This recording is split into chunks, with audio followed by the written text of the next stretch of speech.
आजादी के बाद भारत एक ऐसा भारत जहां हर तरफ गरीबी थी, अशिक्षा थी, सामाजिक असमानता थी, शोषण था और अवसरों की भारी कमी थी।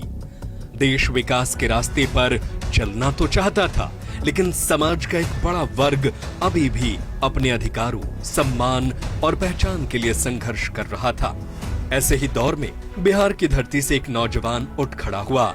एक ऐसा नौजवान जिसने अपने लिए नहीं बल्कि उन करोड़ों लोगों के लिए सपने देखे जिनकी आवाज सत्ता के गलियारे तक नहीं पहुंचती थी। जिसने समाज के अंतिम पायदान पर खड़े व्यक्ति के दर्द को अपना दर्द समझा। जिसने शिक्षा को जागरूकता का हथियार बनाया, जिसने संघर्ष को अपनी ताकत बनाया और जिसने राजनीति को सत्ता नहीं बल्कि जन सेवा का माध्यम बनाया। वह नौजवान कोई और नहीं, राजनीति के महानायक रामविलास पासवान थे। 5 जुलाई साल 1946 को बिहार के खगड़िया जिले के एक छोटे से गांव शहर बन्नी में एक साधारण परिवार में जन्मे रामविलास पासवान ने बचपन से ही अभाव और संघर्ष को बहुत करीब से देखा। लेकिन परिस्थितियों के सामने झुकना उनके स्वभाव में नहीं था। शिक्षा के प्रति उनकी लगन और समाज के प्रति उनकी संवेदनशीलता ने उन्हें भीड़ से अलग पहचान दी। उन्होंने उच्च शिक्षा प्राप्त की, कानून की पढ़ाई की और इतनी कम उम्र में बिहार लोक सेवा आयोग की परीक्षा उत्तीर्ण कर बिहार पुलिस में डीएसपी पद के लिए चयनित भी हुए। लेकिन नियति ने उनके लिए कुछ और ही तय कर रखा था। एक तरफ सुरक्षित सरकारी नौकरी थी, दूसरी तरफ समाज के लिए संघर्ष का अनिश्चित रास्ता। उन्होंने बिना किसी हिचकिचाहट के नौकरी छोड़कर जन सेवा का मार्ग चुना। यहीं से शुरू हुई उस व्यक्ति की यात्रा जो आगे चलकर करोड़ों गरीबों, वंचितों, दलितों और शोषितों की आवाज बना। जिसने भारतीय राजनीति में अपनी ऐसी पहचान बनाई कि लोग उन्हें राजनीति का महानायक और भारतीय राजनीति का मौसम वैज्ञानिक कहने लगे। यही वह निर्णय था जिसने एक युवा छात्र को आगे चलकर करोड़ों लोगों का नेता बना दिया।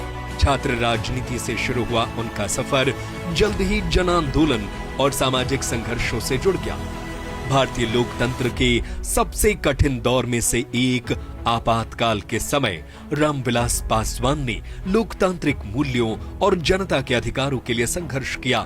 जेल की यातनाएं उनके इरादों को कमजोर नहीं कर सकी, बल्कि उन्हें और अधिक दृढ़ बना गई। आपातकाल के बाद साल 1977 के ऐतिहासिक लोकसभा चुनाव में उन्होंने हाजीपुर से रिकॉर्ड मतों के अंतर से जीत हासिल की। यह जीत केवल एक चुनावी विजय नहीं थी, बल्कि जनता के विश्वास और उनके संघर्ष की स्वीकृति थी। इस ऐतिहासिक उपलब्धि ने उनका नाम विश्व रिकॉर्ड में दर्ज कराया और हाजीपुर तथा रामविलास पासवान का रिश्ता हमेशा के लिए इतिहास का हिस्सा बन गया। रामविलास पासवान का राजनीतिक सफर कई दशकों तक फैला रहा। ये उन चुनिंदा नेताओं में शामिल थे जिन्होंने विभिन्न विचारधाराओं वाली सरकारों में भी अपनी स्वीकार्यता बनाए रखी। देश के 6 प्रधानमंत्रियों के साथ काम करते हुए उन्होंने यह साबित किया कि उनकी राजनीति किसी पद या सत्ता की नहीं बल्कि जनता और जनहित की राजनीति थी। चाहे श्रम मंत्रालय हो, रेल मंत्रालय, संचार मंत्रालय या उपभोक्ता मामले, खाद्य एवं सार्वजनिक वितरण मंत्रालय, हर जिम्मेदारी को उन्होंने जनता की सेवा का माध्यम बनाया। संचार मंत्री के रूप में उनका योगदान विशेष रूप से उल्लेखनीय रहा। उस समय जब दूर संचार सुविधाएं सीमित थीं, उन्होंने संचार सेवाओं के विस्तार और आधुनिकीकरण की दिशा में महत्वपूर्ण कदम उठाए। डाकघरों के आधुनिकीकरण, टेलीफोन और मोबाइल सेवाओं के विस्तार तथा आम लोगों तक संचार सुविधाएं पहुंचाने के उनके प्रयासों ने भारत को नई दिशा दी। उनका विश्वास था कि विकास तभी सार्थक है जब उसकी पहुंच गांवों, गरीबों और समाज के अंतिम व्यक्ति तक हो। साल 2000 में उन्होंने लोक जनशक्ति पार्टी की स्थापना की। यह केवल एक राजनीतिक दल नहीं था, बल्कि सामाजिक न्याय, समान अवसर और वंचित वर्गों के सशक्तिकरण के उनके संकल्प का विस्तार था। बाबा साहेब डॉक्टर भीमराव अंबेडकर के विचारों से प्रेरित होकर उन्होंने दलितों, पिछड़ों और गरीबों के अधिकारों की लड़ाई को नई ऊर्जा प्रदान की। सामाजिक न्याय उनके लिए केवल एक राजनीतिक मुद्दा नहीं बल्कि जीवन का मिशन था। लोग उन्हें भारतीय राजनीति का मौसम वैज्ञानिक कहते थे, क्योंकि वे राजनीतिक परिस्थितियों को समझने में अद्भुत क्षमता रखते थे। लेकिन उनकी असली ताकत सत्ता के समीकरण नहीं, बल्कि जनता के मन की आवाज को समझना था। वे जहां भी जाते, लोगों के बीच सहजता से घुल मिल जाते।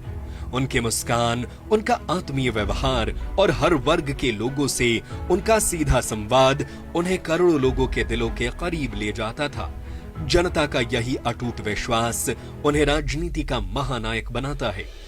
रामविलास पासवान का जीवन केवल राजनीतिक उपलब्धियों की कहानी नहीं है, बल्कि संघर्ष, समर्पण और सेवा की प्रेरक गाथा है।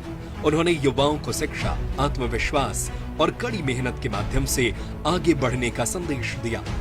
उनका मानना था कि युवा शक्ति ही राष्ट्र निर्माण की सबसे बड़ी ताकत है और एक सशक्त युवा ही सशक्त भारत का निर्माण कर सकता है।